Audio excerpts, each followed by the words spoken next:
১৩ তারিখ আসতে এখনো ১ দিন বাকি। কিন্তু স্যার আপনারা এত ভয় পাচ্ছেন কেন? আমি স্যার ইউনূসকে বলছি যে, "আপনারা এত ভয় পাচ্ছেন কেন? লক্ষ, লক্ষ নাকি পুলিশ নামাচ্ছেন, বিজিবি নামাচ্ছেন বিভিন্ন জায়গায়। রাস্তাঘাটে মানে একেবারে থমথমে করে রেখেছেন। তার উপরে আবার মোল্লারা যমুনার সামনে কি জানি একটা অজুহাত নিয়ে আপনার বাড়ির সামনে দাঁড়িয়ে আছে আপনাকে প্রোটেক্ট করার জন্য। আই মিন রেডিক্যালসরা, জঙ্গিরা আপনাকে প্রোটেকশন দিচ্ছে এই মুহূর্তে কোনো একটা প্রোটেস্টের নামে। আবার অন্যদিকে আপনাদের একই রেডিক্যালসরা বিভিন্ন জায়গায় ককটেল ফুটাচ্ছে, বোমা ফুটাচ্ছে, বাসে আগুন দিচ্ছে। আই মিন আগুন সন্ত্রাসী, আগুন শিল্পী কারা আমরা তো খুব ভালো করেই জানি, তাই না? সারা জীবন দেখে আসছি। এরপরে বিভিন্ন জায়গায় টেররিস্ট অ্যাটাক করছে। দিল্লিতেও মনে হয় মেরে দিয়েছেন একটা। আবার এই যে আগুন-টাগুন লাগানোর পরে, বোমা-টোমা ফাটানোর পরে, ককটেল ফাটানোর পরে আবার নাম দিচ্ছেন আওয়ামী লীগের। আওয়ামী লীগের মানুষজন রাস্তাতেই নেই। হয় জেলের ভিতরে, নয় দেশের বাইরে, নয় মেরেই ফেলেছেন। আর তো মানুষজন নাই। কিন্তু নাম দিচ্ছেন ঠিকই আওয়ামী লীগের। কি একটা অদ্ভুত অবস্থা। আপনারা কি মনে করেছেন যে মানুষ এগুলি বুঝে না? যে আগুন আপনারা দিচ্ছেন, ককটেল আপনারা ফুটাচ্ছেন, বোমা ফুটাচ্ছেন, বোমাবাজি করছেন। এগুলি তো মানে এগুলি স্ক্রিপ্টেড। সবাই জানে, বাংলাদেশের মানুষও জানে, হাসাহাসি করছে। মানে যাই করেন নাম আওয়ামী লীগের, ব্যাপারটা অনেকটা এরকম। আসলে আপনারাই করছেন এগুলি। এটা কিন্তু মানুষ বুঝে। স্যার, আপনি একজন নোবেল পুরস্কার বিজয়ী। আপনি এই বুদ্ধি আপনাকে কে দিচ্ছে স্যার? যে কে এসে বলছে যে কয়েক জায়গায় বোমা ফুটাই দিতে, আগুন লাগাই দিতে, নাম আওয়ামী লীগের দিতে? I don't understand. আপনারা তো অ্যারেস্ট করার জন্য কাউকে খুঁজে পাবেন না। সবাইকে তো অলরেডি অ্যারেস্ট করে ফেলেছেন। যাই হোক, অনেক মজা নিচ্ছেন, অনেক মজা হচ্ছে। কিন্তু এত ভয় পাওয়ার কি আছে? ১৩ তারিখ তো আমরা মানুষজন ঘরের ভিতরে থাকবে বলছে। লকডাউন। ওই যে কোভিডের সময় লকডাউন ছিল না? ওইরকম লকডাউন। সবাই সব দরজায় তালা লাগিয়ে ঘরে বসে থাকবে। আপনারা দেখি সব বাইরে গেছেন সেই ভয়ে। মানুষ ঘরে বসে থাকবে বুঝলাম। কিন্তু আপনারা দেখি ঠিকই রাস্তায় বের হয়ে গেছেন। আরও মজার ব্যাপার হচ্ছে ১৩ তারিখ আসার আগে আজকে ১২ তারিখ। ঢাকা নাকি অলরেডি ফাঁকা। রাস্তাঘাটে নাকি গাড়ি ঘোড়া নাই। কি একটা অবস্থা! মানে মানুষ কত ডেঞ্জারাস বাংলাদেশের মানুষ বুঝতে পারছেন তো স্যার? মানে যখন তারা বুঝে যায় যে তাদের সাথে বেইমানি করা হয়েছে, তাদের স্বাধীনতাকে হরণ করা হয়েছে, তাদের ফ্রিডম অফ স্পিচ কেড়ে নেওয়া হয়েছে, তাদের কোনো রাইটই নাই বাংলাদেশে, তাদেরকে রীতিমতো বোকা বানানো হয়েছে। এটা যখন মানুষ বুঝে গেছে, তখন আপনাদেরকে রেসপন্ড করা শুরু করেছে। এই যে ঢাকা ফাঁকা হয়ে গেছে দেখলেন, কতক্ষণ পর হয়তো অন্যান্য সিটিগুলিও ফাঁকা হয়ে যাবে। এগুলি মানুষের স্বতঃস্ফূর্ত অংশগ্রহণ ছাড়া আর কিছু না। এটা একটা সামান্য লকডাউনের একটা ইয়ে। এরকম লকডাউন আরও ১০০টা আসবে। এরকম প্রোটেস্ট আরও ১০০টা আসবে। Doesn't matter. কিন্তু একটাতেই আপনাদের কাঁপাকাঁপি শুরু হয়ে গেছে। আমি তো শুনেছি স্যার আপনি নাকি অলরেডি লাগেজ গুছাচ্ছেন। সো লাগেজ কোন ব্র্যান্ডের কিনেছেন স্যার? আমি একটা লাগেজের রিভিউ দিয়েছিলাম কিছুদিন আগে যে কোন ব্র্যান্ডের লাগেজ ভালো, তাড়াতাড়ি গুছানো যায়, হালকা মানে নিয়ে দৌড় দেওয়া যায়। আপনার যে বয়স, এই বয়সে তো আসলে ওই সস্তা লাগেজ বা ভারী লাগেজে কাজ হবে না। আর তাছাড়াও বেশি লাগেজ নেবেন না, ছোট একটা লাগেজ নিয়ে যাবেন। আপনার তো বিভিন্ন দেশে অনেক কিছুই আছে, আপনার লাগবে না। টাকা দিবেন, নতুন করে কিনবেন। আপনার কি?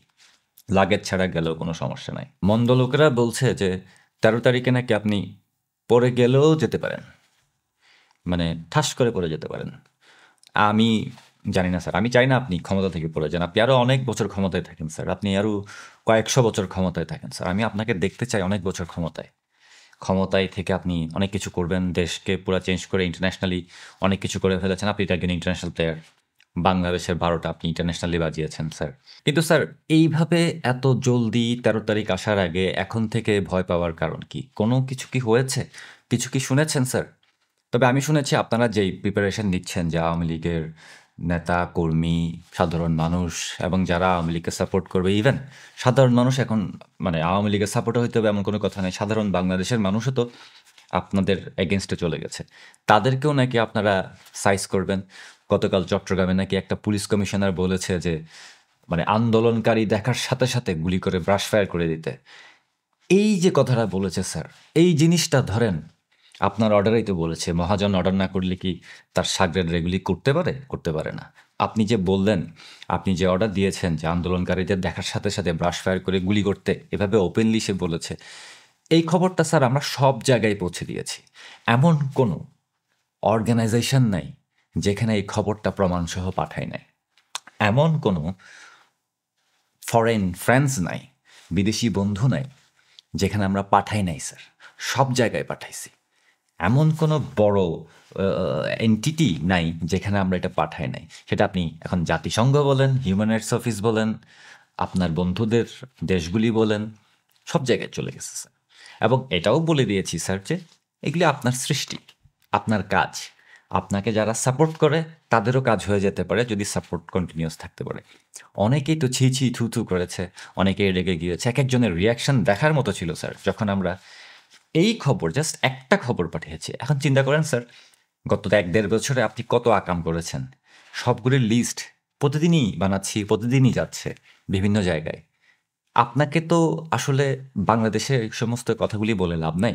বাংলাদেশে তো আপনি ওই যে জঙ্গিদেরকে নিয়ে কাজ করে রেখেছেন। কিন্তু স্যার, আপনার বন্ধুদেরকে আমরা এগুলি পাঠাচ্ছি। আপনার নাটাই হচ্ছে আপনার বন্ধুদের কাছে। আপনার বন্ধুরাই যখন আপনাকে নিয়ে এখন ছি ছি করছে, তা আপনি এখন কোথায় যাবেন স্যার? কি হইতে পারে আপনার? এইটা আমার খারাপ লাগতেছে যে ইন্টারন্যাশনালি আপনার মান-সম্মান সব যাচ্ছে। কী সব উল্টাপাল্টা কাজ করেন। এখন আগুনবাজি করছেন, সব পেট্রোল বোমা মারছেন, ককটেল ফুটাচ্ছেন। ওই ব্রাশ ফায়ার করে নাকি আন্দোলনকারীদের মেরে ফেলবেন আপনি। ওই সামান্য লকডাউনের ভয়ে 13 তারিখের আগেই কাপাকাপি শুরু হয়ে গেছে। এইগুলির কোনো মানে হয়? আর জঙ্গিদেরকে নিয়ে ঘুরছেন সারাদিন। পাকিস্তান থেকে আসা জঙ্গি, ঘরের ভিতরের জঙ্গি যেগুলি আছে তাদেরকে নিয়েও ঘুরছেন। না করতে পারলেন দেশের সংস্কার, না করতে পারলেন কোনো কিছুর উন্নতি, না করতে পারলেন মানুষের ভাগ্যের পরিবর্তন। এই দেশের মানুষকে স্যার আপনি কিছুই দিতে পারলেন না, শুধু নিয়েছেন। কখনো সুদের নামে নিয়েছেন, কখনো টাকার নামে নিয়েছেন, কখনো ট্যাক্সের নামে নিয়েছেন। আই মিন, শুধু নিয়েই গেছেন, কিন্তু দেশকে কিছু দিতে পারলেন না। নোবেল পুরস্কার পেয়েছেন। হ্যাঁ, নোবেল পুরস্কার তো আর দেশের মানুষ পায় নাই। নোবেল পুরস্কার পেয়েছেন আপনি, আপনার প্রতিষ্ঠান গ্রামীণ ব্যাংক, রাইট? নোবেল পুরস্কারের সেই টাকা, মিলিয়ন মিলিয়ন টাকা, তা আপনিই খেয়েছেন। আপনি আবার এগুলো অন্য জায়গায় দিয়েছেন, লবিতে ইউজ করেছেন। দেশের মানুষের জন্য কি করেছেন? কিছুই করেন স্যার।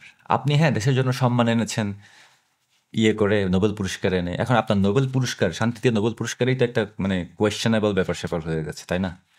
এর আগেও তো আপনি পদ্মা সেতুর যাতে না হয় বাংলাদেশে, সেটার জন্য লবি করেছিলেন। আপনি তো আগে থেকেই বাংলাদেশের বিরুদ্ধে। আর এখন তো একেবারে বাংলাদেশের বিপক্ষ শক্তি, পাকিস্তানকে নিয়েই নাচানাচি, নর্তন-কুর্দন সবই করছেন। আবার ওই দিল্লিতেও বোমা ফাটিয়ে দিয়েছে এখন পাকিস্তানিরা, মনে হয় সন্ত্রাসীরা। তাদের সাথে আপনার কী কানেকশন আমি জানি না। কিন্তু স্যার, যা করছেন, যা করে আসছেন এবং যা করতে যাচ্ছেন, কোনোটাই আপনার পক্ষে যাচ্ছে না। সবই আপনার বিপক্ষে যাচ্ছে।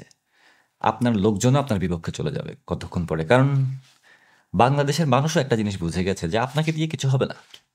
আপনি এদেশের মানুষের জন্য কিছু করবেন না কখনো।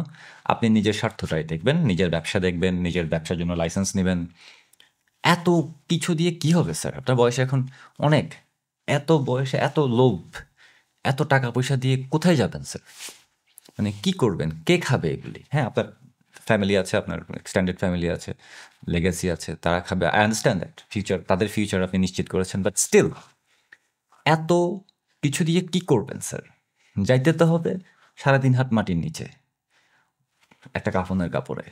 এন্ড অফ দ্য ডে, মাঝখানে পরে আপনার একটা সুযোগ ছিল যে দেশটাকে একটু চেঞ্জ করার, বাংলাদেশের সংস্কার করার, বা যা যা আপনি স্বপ্ন দেখিয়েছিলেন গত 15-20 বছরও চাইলে আপনি অনেক কিছু করতে পারতেন বাংলাদেশের জন্য। But you chose a different path. আপনি নিজের স্বার্থে অন্য একটা পাথ নিলেন। বিদেশিদের কাছে বাংলাদেশ বিক্রি করে দিলেন, বিদেশি বন্ধুদের জন্য দেশ বিক্রি করে দিলেন। হ্যাঁ, it's a power game, it's a bigger game, bigger Jio political game, যেখানে আপনি তাদের দাস হয়ে রয়ে গেলেন, রাইট? তাদের দাস, কৃতদাসের মতো করলেন। তারা আপনাকে যা বললো তাই করলেন, বাংলাদেশটাকে নষ্ট করে দিলেন। একটা শান্তির দেশ ছিল, একটা স্ট্যাবিলিটির দিকে যাচ্ছিল, মানুষজন একটু ভালোর দিকে যাচ্ছিল, বাংলাদেশ উপরের দিকে উঠছিল, উন্নত হচ্ছিল, ডেভেলপড হচ্ছিল, কমিউনিকেশন ভালো হচ্ছিল, সব কিছুই একটা পজিটিভ সাইডে ছিল। সেই দেশটাকে নষ্ট করে দিলেন জঙ্গি, সন্ত্রাসী, পাকিস্তানি, রাজাকার, আলবদল, লালবদর সবাইকে সাথে নিয়ে মিটিকুলাস ডিজাইনে করলেন, ঠিক আছে। কিন্তু এরপরে কি অ্যাচিভ করলেন স্যার গত 1.5 বছরে? গত 1-1.5 বছরে কি অ্যাচিভ করলেন স্যার বাংলাদেশের ক্ষমতা নিয়ে? কোনো উপকার করতে পেরেছেন? কোনো উন্নতি করতে পেরেছেন বাংলাদেশের? পারেন নাই sir. You are a failure.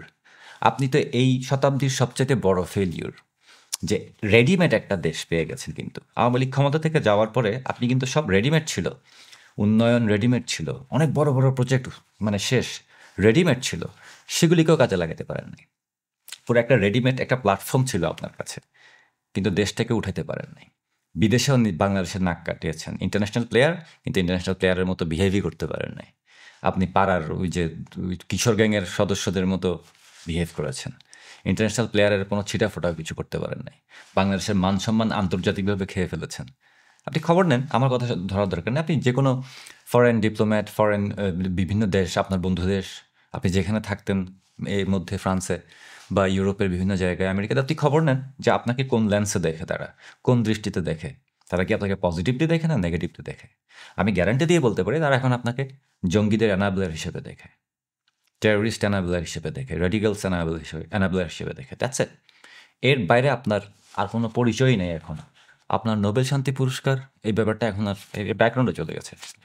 It's just মানে এটার থেকেও না থাকার মতো। আপনার এখন নতুন নাম হয়ে গেছে ইউনুস বিন লাদেন। কারণ আপনি একটা বড় ভুল করে ফেলেছেন।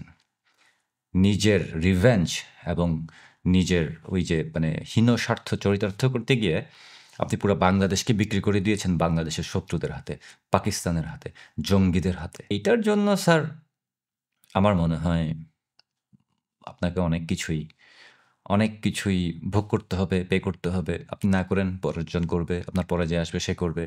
কেউ না কেউ এগুলোর জন্য পে করবে। এখন তো বুঝতে পারছেন পুরা বাংলাদেশ থরথর করে কাঁপছে। আপনার চেয়ার কাঁপছে। আপনার আশেপাশের মানুষ যারা আছে তারাও কাঁপছে। এই আওয়াজটা আসলে আওয়ামী লীগের না, এই আওয়াজটা পুরা বাংলাদেশের মানুষের। বাংলাদেশের মানুষ যখন এই আওয়াজটা দেয়, তখন অনেক কিছু হয়ে যেতে পারে। এখন তো সবে শুরু। ১৩ তারিখ is just another day. But it's going to be very unlucky for you because that is the start of the ending. শেষের শুরু। এবং এই শেষের শুরুতে আপনাকে স্বাগত।